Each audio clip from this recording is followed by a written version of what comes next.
Pada masa ketika manusia belum mengenal kota batu yang menjulang, ketika sungai-sungai mengalir dengan bebas tanpa bendungan, dan ketika manusia masih memandang bintang dengan kekaguman yang bercampur ketakutan, berdirilah sebuah kerajaan besar di tanah subur Babilonia. Kerajaan itu dipimpin oleh seorang raja bernama Namrud bin Kan'an, seorang penguasa yang ambisinya membesar seperti api yang tidak pernah padam. Ia telah menaklukkan suku-suku yang kuat, membangun istana megah dengan dinding-dinding yang dihiasi ukiran berlapis perunggu, serta memerintah dengan tangan besi, sehingga rakyatnya tidak berani mengangkat kepala ketika namanya disebut. Namun, kekuasaan yang besar tidak membuat hatinya lembut. Justru sebaliknya, ia merasa bahwa dirinya bukan hanya penguasa manusia, melainkan penguasa atas kehidupan dan kematian. Pada suatu malam, seorang penafsir mimpi memasuki ruang singgasana dengan langkah ragu. Ia berkata, "Wahai raja yang pemerintahannya meluas hingga batas yang tidak tampak mata, hamba membawa kabar yang sangat penting. Telah terlihat tanda-tanda di langit bahwa akan lahir seorang anak laki-laki di negeri ini yang kelak akan menjatuhkan kekuasaanmu." Namrud menatapnya dengan tajam. "Seorang anak kecil akan menggulingkan kerajaanku. Apakah engkau sedang mempermainkanku?" Hamba tidak berani mempermainkan raja. Bintang-bintang telah menunjukkan bahwa kelahiran itu akan membawa kejatuhan. Namrud berdiri dan berjalan mondar-mandir. Jubahnya bergeser menyentuh lantai batu yang dipoles. "Jika begitu, aku akan mengambil tindakan sebelum musibah itu menimpa kerajaanku. Mulai malam ini, setiap bayi laki-laki yang lahir akan dibunuh tanpa ampun. Tidak ada satupun yang boleh luput." Dan perintah itulah yang kemudian menyelimuti Babilonia dengan ketakutan yang begitu dalam. Para ibu yang sedang mengandung menangis dalam doa mereka. Para ayah mencoba menyembunyikan istri mereka di tempat-tempat terpencil. Dan para prajurit berjalan dari rumah ke rumah, mencari setiap tangisan kecil yang mungkin datang dari bayi laki-laki yang baru dilahirkan. Namun, ketetapan Tuhan tidak dapat dihentikan oleh kekuasaan manusia. Di antara ketakutan dan penjagaan, lahirlah seorang bayi laki-laki bernama Ibrahim yang kemudian disembunyikan oleh ibunya di sebuah gua yang sunyi. Di tempat itulah ia dibesarkan selama masa yang cukup aman, hingga ia dapat kembali kepada keluarganya tanpa diketahui para penjaga Namrud. Tahun berganti dan Ibrahim tumbuh menjadi pemuda dengan kecerdasan yang melampaui usianya. Ia memperhatikan bahwa kaumnya menyembah patung-patung yang mereka buat sendiri.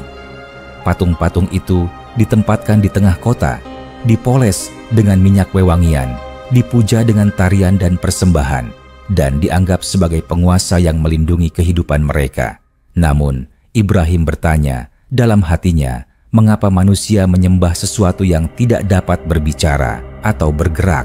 Pada suatu sore, ia berkata kepada ayahnya yang merupakan pembuat patung, "Ayah, mengapa engkau membuat patung-patung ini? Bukankah mereka tidak dapat mendengar doa-doa manusia? Bukankah mereka tidak dapat memberi rezeki dan tidak dapat melindungi diri mereka sendiri?" Ayahnya menatapnya dengan wajah kesal. "Anakku, engkau hanya perlu mengikuti kepercayaan nenek moyang kita. Jangan mempertanyakan apa yang telah diyakini sejak dahulu kala." Namun, Ibrahim tidak berhenti bertanya. Pada suatu malam yang sunyi, ia melihat bintang yang bersinar sangat terang. Ia berkata kepada dirinya sendiri, "Ini adalah Tuhanku." Tetapi bintang itu tenggelam. Lalu ia melihat bulan yang besar dan bulat. Ia berkata, "Ini adalah Tuhanku." Namun bulan itu juga menghilang. Kemudian matahari terbit. Ibrahim menatapnya dengan kagum dan berkata, "Inilah Tuhanku yang paling besar." Tetapi ketika matahari tenggelam, Ibrahim berkata, "Aku tidak menyukai sesuatu yang terbenam. Aku hanya menyembah Dia yang menciptakan semuanya dan tidak pernah padam." Seruan Ibrahim perlahan menyebar di antara rakyat Babilonia. Mereka berkata, "Ada seorang pemuda yang berani berkata bahwa patung-patung yang kita sembah tidak berarti. Ia mengatakan bahwa hanya ada satu Tuhan. Ketika berita itu sampai pada Namrud, raja itu marah. Ia memerintahkan agar Ibrahim dibawa ke hadapannya dalam keadaan terikat. Ibrahim dihadapkan pada raja yang duduk di atas singgasana besar. Namrud memandangnya dari atas dengan sorot mata yang sombong. "Jadi ini pemuda yang mengacaukan rakyatku? Siapakah engkau dan mengapa engkau berani melawan kepercayaan yang sudah hidup ribuan tahun?" Ibrahim menjawab dengan tenang, "Aku hanya menyeru kepada kebenaran. Tuhan yang aku sembah adalah pencipta langit dan bumi. Dia tidak seperti patung-patung yang kalian sembah." Namrud tertawa keras. Suaranya menggema di seluruh ruangan. "Tuhanmu? Aku adalah penguasa kehidupan dan kematian. Aku dapat membunuh siapapun yang aku mau, dan aku dapat menyelamatkan siapapun yang aku mau."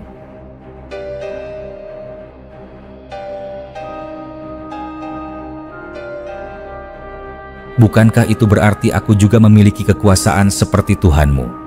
Ibrahim memandangnya dan berkata, "Tuhan yang aku sembah dapat membuat matahari terbit dari timur. Jika engkau merasa memiliki kekuasaan yang sama, maka buatlah matahari itu terbit dari barat." Kata-kata itu membuat ruangan hening. Para penasehat saling berpandangan, para prajurit menunduk, dan Namrud terdiam sejenak karena tidak mampu menjawab. Ia kemudian menggeram, "Usir pemuda ini dari hadapanku, dan aku akan membuktikan bahwa kekuasaanku tidak dapat digoyahkan oleh kata-kata seorang manusia." Setelah pertemuan itu, rasa benci dalam hati Namrud tumbuh. Ia memutuskan bahwa cara terbaik untuk menghilangkan ancaman dari Ibrahim adalah dengan membakarnya hidup-hidup di hadapan seluruh rakyat. Maka ia memerintahkan agar rakyat mengumpulkan kayu sebanyak mungkin. Mereka membawa kayu dari hutan, memotong pohon-pohon besar, dan menumpuknya menjadi gunung kayu. Api dinyalakan dan menjulang begitu tinggi hingga panasnya dapat dirasakan dari jarak yang sangat jauh. Para algojo berkata, "Wahai raja, panas api ini begitu besar, tidak ada seorang pun yang dapat mendekat untuk memasukkan pemuda itu." Namrud menjawab, "Gunakan alat pelontar, lemparkan dia dari kejauhan." Ketika Ibrahim dibawa menuju alat pelontar, beberapa orang mendekat dan bertanya, "Apakah engkau tidak takut menghadapi api sebesar ini? Apakah engkau tidak akan mundur dan memohon ampun kepada raja?" Ibrahim menjawab dengan suara lembut, "Cukuplah Tuhan bagiku, dan Dia adalah sebaik-baik penolong." Lalu ia dilemparkan ke dalam api.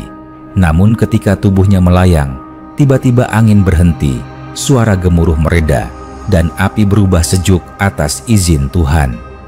Ketika Ibrahim jatuh di tengah-tengah api, ia tidak terbakar. Api itu menjadi dingin dan penuh kedamaian, seolah berubah menjadi taman yang menenangkan. Saat Ibrahim keluar dari kobaran api, rakyat menyaksikan mukjizat itu dengan mata kepala sendiri. Mereka berteriak ketakutan dan takjub. Sebagian menyatakan bahwa mereka percaya pada Tuhan yang disembah oleh Ibrahim, sedangkan sebagian lainnya ketakutan karena menyadari bahwa kekuasaan Namrud telah dilampaui oleh sesuatu yang tidak dapat dipahami manusia. Namrud semakin marah. Rasa malu memenuhi hatinya. Ia mencoba menyembunyikan ketakutannya dengan berkata keras, "Ini semua hanyalah sihir pemuda itu, tidak ada yang perlu ditakutkan." Namun, kata-kata itu tidak menenangkan siapapun, bahkan dirinya sendiri. Kekuasaannya mulai goyah. Banyak rakyat yang diam-diam memihak Ibrahim. Banyak penasehat yang mulai ragu dengan perintah-perintah raja. Nama Namrud yang dulu diagungkan mulai disebut dengan nada ketakutan dan keraguan. Dalam keputusasaan, Namrud memutuskan bahwa ia harus membuktikan bahwa ia lebih tinggi dari Tuhan. Maka ia memerintahkan agar dibangun sebuah alat raksasa yang dapat mengangkatnya ke langit. Ia memerintahkan agar seekor burung besar diikat dengan tiang dan tali agar menarik keranjang tempat ia duduk. Ia berkata, Aku akan naik ke langit dan melawan Tuhan Ibrahim. Aku akan membuktikan bahwa akulah penguasa segala sesuatu. Namun Tuhan mengirimkan sebuah makhluk kecil untuk mengakhiri kesombongan raja itu. Seekor nyamuk kecil masuk ke dalam hidungnya dan menyiksa kepalanya tanpa henti. Namrud menjerit siang dan malam. Para tabib tidak mampu mengeluarkan makhluk kecil itu. Para penasehat tidak mampu menenangkan sang raja. Ia menjadi gila, memukul-mukulkan kepala ke tembok, memerintahkan hal yang tidak masuk akal, dan kehilangan wibawa di hadapan rakyatnya.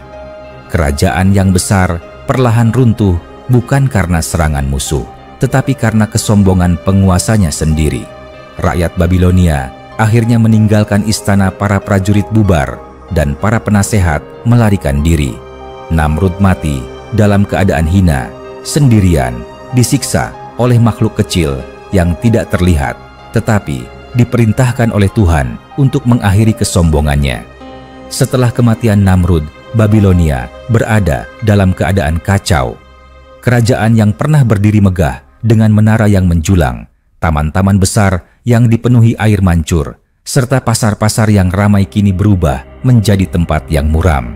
Orang-orang berjalan tanpa arah, sebagian mencari perlindungan, sebagian lainnya mencoba menemukan makna dari kehancuran yang baru saja mereka saksikan. Mereka bertanya-tanya, bagaimana mungkin seorang raja yang begitu berkuasa, yang pasukannya menaklukkan negeri-negeri jauh, dan yang suaranya mampu membungkam seluruh rakyatnya, dapat dikalahkan oleh seekor makhluk kecil yang bahkan tidak terlihat oleh mata manusia ketika terbang.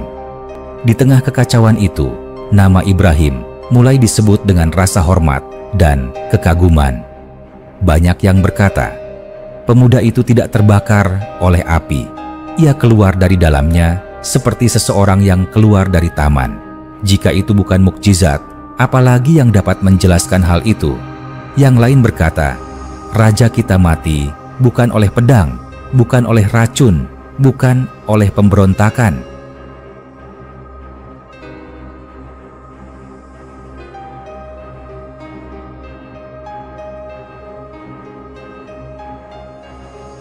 Ia mati oleh makhluk kecil yang masuk ke hidungnya. Bukankah itu tanda bahwa kekuasaan terbesar di dunia pun tidak berarti di hadapan Tuhan yang menciptakan semuanya? Suara-suara itu menyebar dari pasar ke ladang, dari rumah ke rumah, hingga seluruh Babilonia dipenuhi cerita tentang kekuatan Tuhan yang mengalahkan kesombongan manusia. Sementara itu, Ibrahim berjalan meninggalkan kota dengan keheningan dalam langkahnya. Ia bukan lagi anak muda yang dicemooh ketika mempertanyakan patung-patung yang dibuat oleh kaumnya. Ia kini menjadi seseorang yang disaksikan dunia sebagai pemilik keyakinan yang tidak mampu dipatahkan oleh api sebesar apapun. Namun dalam hatinya ia tidak sombong. Ia hanya merasa bahwa tugasnya belum selesai. Dalam perjalanan itu, angin berhembus pelan menyentuh wajahnya. Langit senja memerah seperti kain yang dibentangkan di atas cakrawala. Burung-burung kembali ke sarang dan suara mereka seperti menyanyikan lagu tentang ketenangan. Setelah kekacauan, Ibrahim berjalan hingga ia tiba di sebuah lahan lapang yang sunyi. Ia memandang ke arah langit dan berkata, Tuhanku, aku telah meninggalkan kota itu karena perintahmu. Maka bimbinglah aku menuju tempat yang engkau kehendaki. Di saat itu, beberapa orang dari Babilonia mengejarnya. Mereka adalah sekelompok kecil, warga yang merasa tersentuh oleh kebenaran yang dibawa Ibrahim. Salah satunya berkata, kami telah melihat apa yang terjadi pada raja kami. Kami telah melihat bagaimana engkau keluar dari api tanpa luka. Kami telah melihat bahwa apa yang engkau sampaikan bukan perkataan manusia biasa. Jika engkau pergi meninggalkan kami, maka biarkan kami mengikuti jalanmu. Ibrahim menatap mereka dengan penuh iba. Ia berkata, barang siapa yang mencari kebenaran, maka jalan itu akan terbuka baginya. Tetapi perjalanan ini tidak mudah. Ia membutuhkan hati yang teguh dan keyakinan yang tidak goyah. Orang itu menjawab, "Hati kami telah goyah selama bertahun-tahun ketika menyembah patung yang tidak dapat berbicara. Biarkan kami belajar darimu tentang Tuhan yang benar." Ibrahim mengangguk. Maka mereka pun berjalan bersama meninggalkan Babilonia, melewati ladang-ladang yang telah ditinggalkan petaninya, sungai-sungai yang mengalir tanpa suara, dan padang-padang luas yang menyimpan cerita tentang generasi yang telah lama hilang. Di malam pertama perjalanan, mereka berkumpul di sekitar api unggun kecil. Tidak seperti api besar yang dahulu digunakan untuk membakar Ibrahim, api kecil ini memberi rasa hangat dan kebersamaan. Seorang pemuda berkata, "Wahai Ibrahim, ceritakan kepada kami, bagaimana engkau dapat tetap tenang ketika dilemparkan ke dalam api? Apa yang engkau rasakan saat itu?" Ibrahim menatap nyala api yang bergetar lembut. "Ketika aku diikat dan dibawa menuju alat pelontar itu, tidak ada rasa takut dalam hatiku. Aku hanya merasa bahwa Tuhanku dekat denganku." Ketika mereka menanyakan, apakah aku ingin memohon keselamatan kepada raja mereka, aku menjawab bahwa cukuplah Tuhanku bagiku. Dan saat tubuhku melayang di udara, aku merasa angin membawa ketenangan. Aku tahu bahwa api itu tidak akan membakar diriku, karena Tuhan telah memerintahkannya untuk menjadi sejuk bagiku. Seorang wanita yang ikut rombongan itu berkata, "Apakah engkau melihat malaikat? Apakah engkau mendengar suara dari langit?" Ibrahim menjawab, "Aku tidak perlu melihat malaikat atau mendengar suara langit untuk percaya." Keyakinan adalah cahaya dalam hati yang tidak dapat dipadamkan oleh apapun, bahkan oleh api yang besar sekalipun. Ketika seseorang menyerahkan diri sepenuhnya kepada Tuhan, maka tidak ada kekuatan apapun yang mampu menyakitinya kecuali apabila Tuhan mengizinkannya. Mereka semua terdiam, mendengar penuturan itu dengan hati yang tersentuh. Bintang-bintang tampak lebih terang malam itu, seakan-akan alam pun ikut mendengarkan percakapan mereka. Hari demi hari, mereka melanjutkan perjalanan. Mereka melewati desa-desa yang sedang dibangun kembali, bertemu dengan para musafir dari negeri jauh, dan kadang kala menghadapi bahaya dari binatang liar yang mengintai di hutan. Namun, Ibrahim selalu mengajarkan kepada rombongannya bahwa setiap ujian adalah bagian dari perjalanan menuju kedewasaan iman.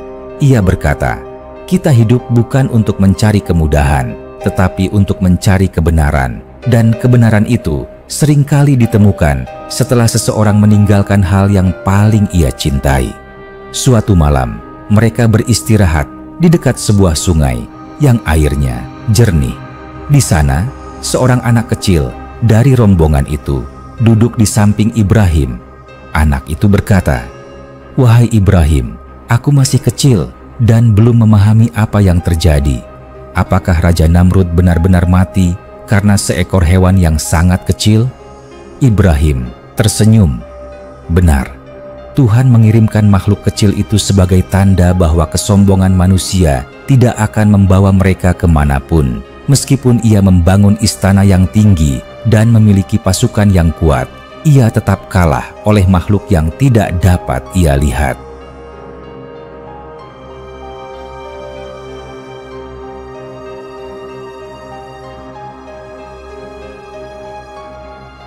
Itulah pelajaran bahwa manusia paling kuat sekalipun tidak dapat melawan kehendak Tuhan. Anak itu menatap air yang mengalir.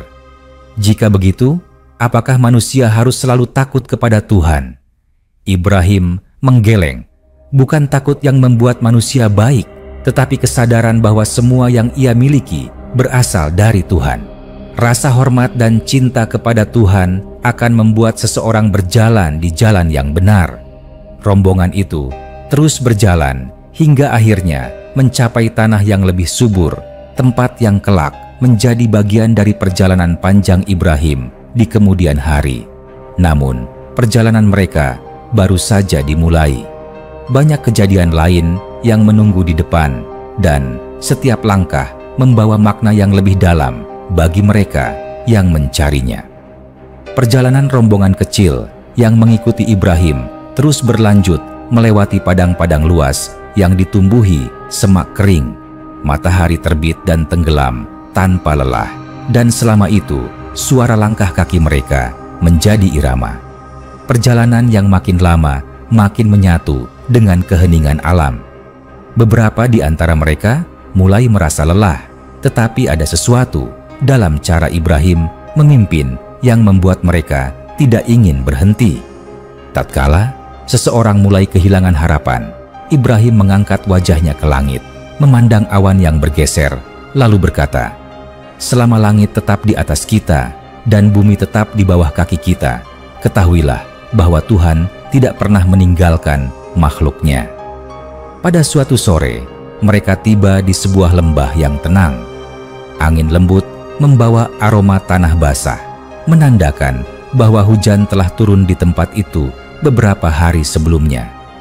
Di tengah lembah terdapat pohon besar dengan batang tebal yang tampak sangat tua, seolah telah menyaksikan banyak generasi manusia.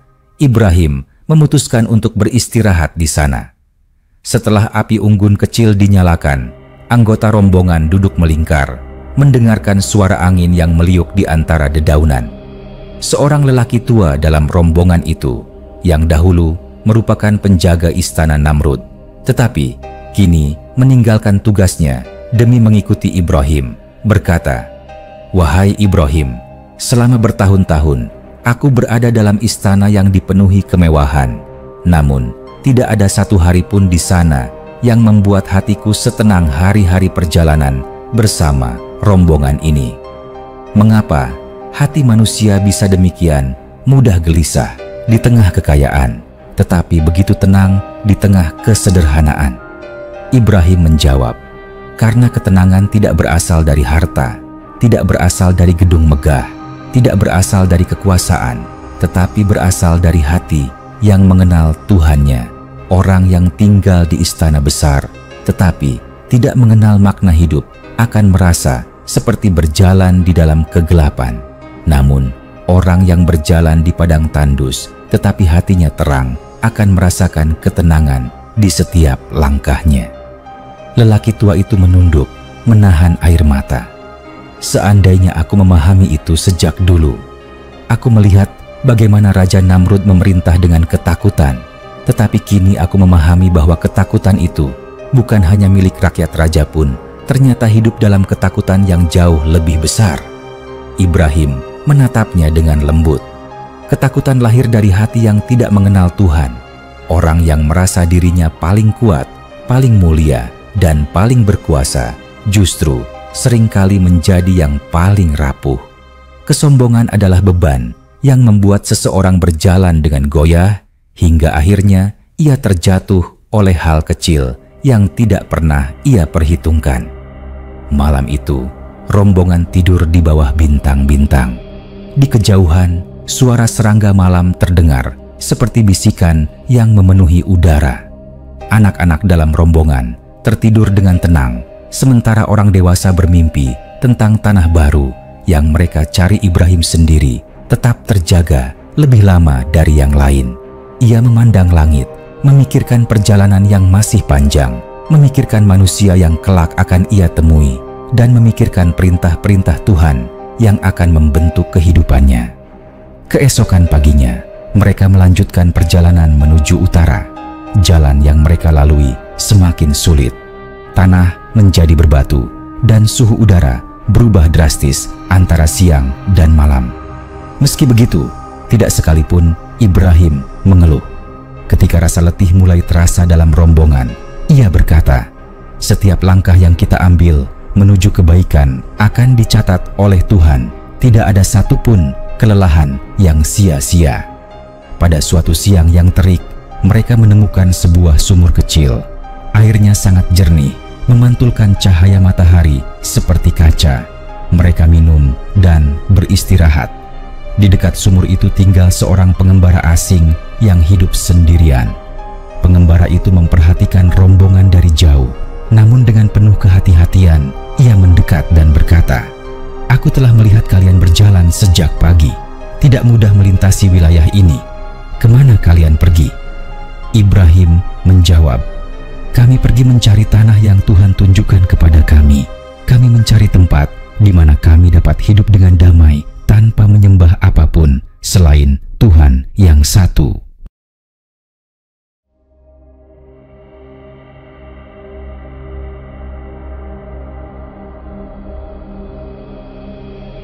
Pengembara itu mengangguk. "Aku telah lama hidup di tempat ini. Tidak banyak orang yang mampu bertahan. Apa yang kalian cari sebenarnya?" Ibrahim memandangnya dengan mata yang penuh ketenangan. "Kami mencari kebenaran, dan kebenaran tidak terikat pada satu negeri atau satu gunung. Kebenaran hidup dalam hati manusia yang jujur, tetapi kami mencari tempat di mana kami dapat membangun kehidupan berdasarkan kebenaran itu." Pengembara itu terdiam. Ia melihat bagaimana rombongan itu memandang Ibrahim dengan hormat, bukan karena ia menawarkan kekayaan atau kekuasaan, tetapi karena ia membawa sesuatu yang lebih besar dari semua itu. Ia berkata, "Jika begitu, izinkan aku berjalan bersama kalian barang beberapa hari. Mungkin aku dapat belajar sesuatu." Ketika malam tiba, api unggun kembali dinyalakan. Pengembara itu duduk dekat Ibrahim dan berkata, "Aku memiliki pertanyaan. Engkau mengatakan bahwa Tuhan adalah pencipta langit dan bumi. Jika memang demikian, mengapa banyak manusia tidak menyembahnya dan justru membuat patung yang mereka anggap sebagai penggantinya?" Ibrahim menjawab, "Karena manusia sering mencari sesuatu yang dapat mereka lihat, sentuh, dan hias. Mereka takut pada sesuatu yang tidak tampak oleh mata, padahal yang tidak tampak itulah yang paling dekat kepada mereka." Patung adalah wujud dari ketakutan manusia yang tidak memahami makna Tuhan. Mereka membuat sesuatu yang tampak kuat agar mereka merasa aman, tetapi keamanan yang sejati hanya dapat datang dari Tuhan, bukan dari benda mati. Pengembara itu menghela napas. "Aku selalu merasa ada kekosongan dalam hatiku setiap kali aku menyembah patung yang dibuat oleh kaumnya. Kini aku mengerti mengapa." Hari-hari berikutnya dihabiskan dengan percakapan, perjalanan, dan renungan. Rombongan itu kini bertambah, bukan hanya jumlah tubuh, tetapi jumlah hati yang mulai menemukan arah. Suatu malam, salah satu anggota rombongan berkata kepada Ibrahim, "Kisahmu tentang Raja Namrud telah menyebar. Banyak orang di negeri-negeri lain mendengar bahwa engkau adalah pemuda yang tidak terbakar oleh api. Apakah engkau tidak takut bahwa setelah raja itu mati, akan ada penguasa lain yang mencoba menangkapmu?" Ibrahim menjawab, "Ketakutan tidak akan menyelamatkan hidup seseorang. Orang yang berjalan karena takut akan berhenti begitu ia melihat bayangan kecil. Tetapi orang yang berjalan karena keyakinan akan terus melangkah walau menghadapi badai. Aku tidak takut akan manusia. Aku hanya takut berpaling dari kebenaran." Dan perjalanan itu terus berlangsung, membawa Ibrahim ke tanah yang kelak menjadi bagian penting dalam sejarah panjang manusia. Namun, apa yang akan terjadi berikutnya, bagaimana ia menghadapi masa depan, dan apa yang akan menjadi misi-misi berikutnya, masih menjadi lembaran panjang dalam cerita hidupnya. Perjalanan Ibrahim dan rombongannya yang telah mulai membesar melintasi lembah dan padang yang tidak berujung. Mereka telah berjalan jauh dari Babilonia dan kini memasuki wilayah-wilayah asing yang belum pernah mereka kenal sebelumnya. Pada siang hari, matahari membakar tanah hingga retak-retak seperti kulit ular tua. Pada malam hari, angin dingin menyusup ke sela-sela pakaian hingga membuat banyak dari mereka menggigil sambil mendekap tubuhnya. Namun, meski menghadapi segala kesulitan itu, langkah mereka tidak berhenti. Setiap kali rasa lelah memuncak, mereka memandang Ibrahim yang berjalan di depan dengan langkah mantap, seolah ia sedang mengikuti sesuatu yang tidak terlihat oleh mata manusia. Suatu sore, ketika cahaya matahari mulai meredup menjadi jingga, rombongan itu berhenti di dekat bukit kecil yang ditumbuhi rumput hijau. Di kejauhan, seekor domba tampak berjalan sendirian. Tidak ada gembala, tidak ada kawanan lain. Seorang perempuan dalam rombongan bertanya, "Mengapa ada seekor domba berjalan sendirian di tanah yang sepi seperti ini? Bukankah biasanya domba hidup dalam kawanan?" Ibrahim menjawab sambil memandang domba itu dengan saksama. Setiap makhluk memiliki takdir yang telah ditentukan baginya. Mungkin domba itu terpisah dari kawanannya, mungkin juga ia sedang mencari sesuatu. Tidak hanya manusia yang mencari arah, hewan pun kadang dipisahkan dari kelompoknya agar ia menggenapi perjalanan yang ditetapkan baginya. Perempuan itu terdiam dan dalam hatinya timbul pemahaman bahwa segala sesuatu di dunia ini, bahkan hewan kecil di padang, hidup dalam aturan yang telah ditentukan oleh Tuhan. Di saat itulah beberapa anggota rombongan merasakan sesuatu yang halus tetapi kuat, sesuatu yang menegaskan bahwa perjalanan mereka bukan perjalanan biasa. Ada tujuan lebih besar yang sedang dituntun oleh tangan yang tidak mereka lihat. Malam itu, setelah rombongan menyiapkan makanan dari sisa biji-bijian dan sedikit daging buruan, seseorang duduk dekat Ibrahim dan berkata, "Wahai Ibrahim, aku ingin bertanya tentang sesuatu yang selalu mengganggu pikiranku."